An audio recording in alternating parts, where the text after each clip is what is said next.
Farewell, farewell, and fond adieu, from us who knew the slick deceit and sleight of hand encased behind the gambler's smile and learned wile. An angry shroud lies over me, yet parts my hand harmony. Souls 2 by 2 and 4 by 4 all label at my empty door.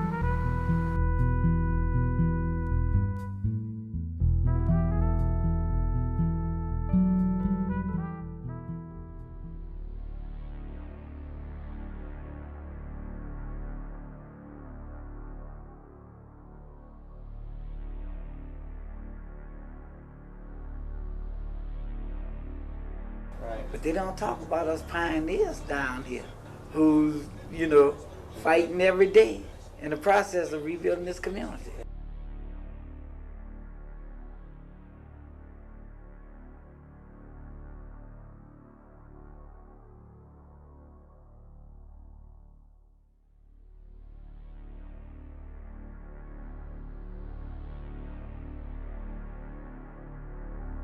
This area always get the voice of everything, always.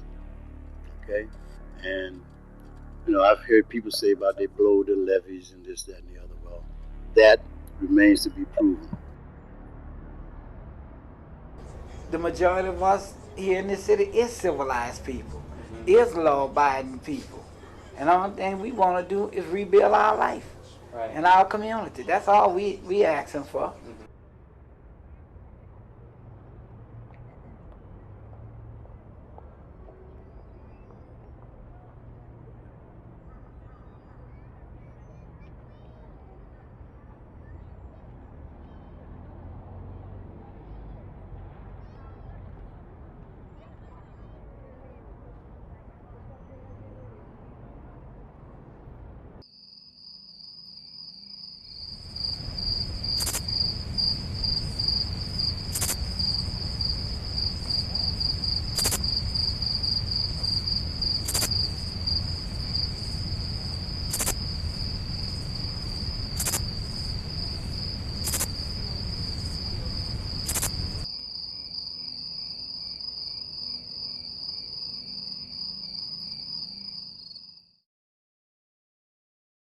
Hey, honey.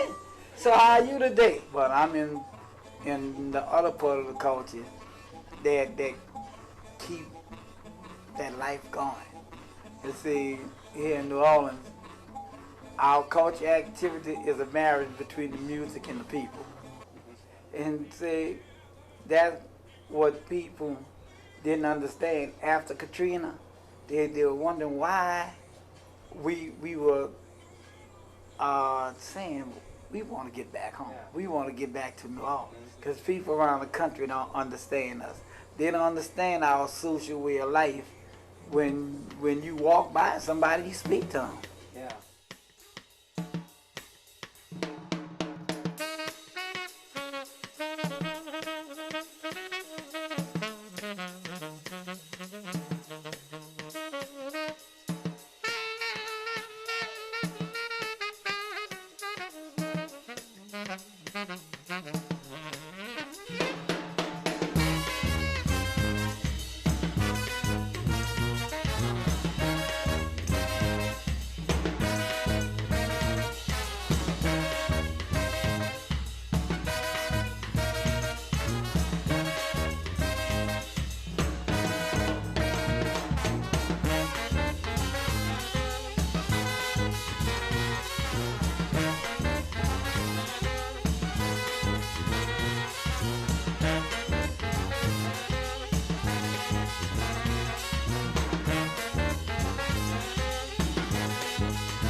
We are talking to Dave Louthan. There was an extraordinary story, in fact, a riveting story in the New York Times to the effect that the man who had been involved in the slaughter of the Downer cow that was said to have had mad cow disease was speaking out and saying that something was very, very wrong with the government's claims.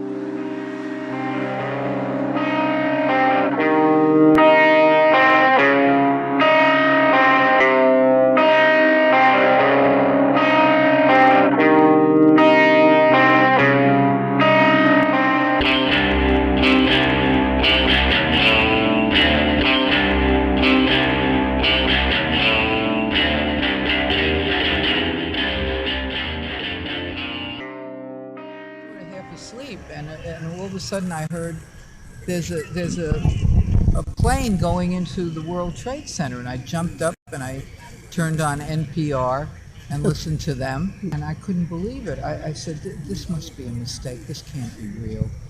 And then I started thinking, who could have done something like this? It must be what's his name? Bin Laden.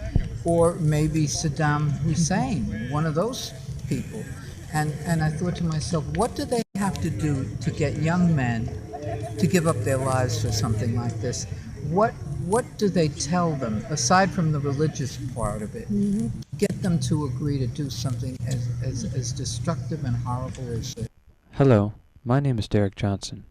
Today I'm going to tell you about my experiences on September 11th, 2001.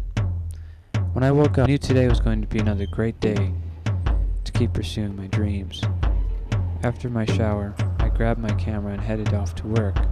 Before entering the subway, I went into the deli and grabbed a cup of tea, which I usually do before going to work.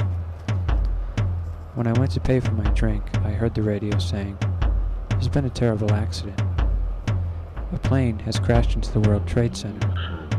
I thought to myself, what? This can't be true. So I entered the train station and positioned myself near a window. A few moments later, this is what I saw.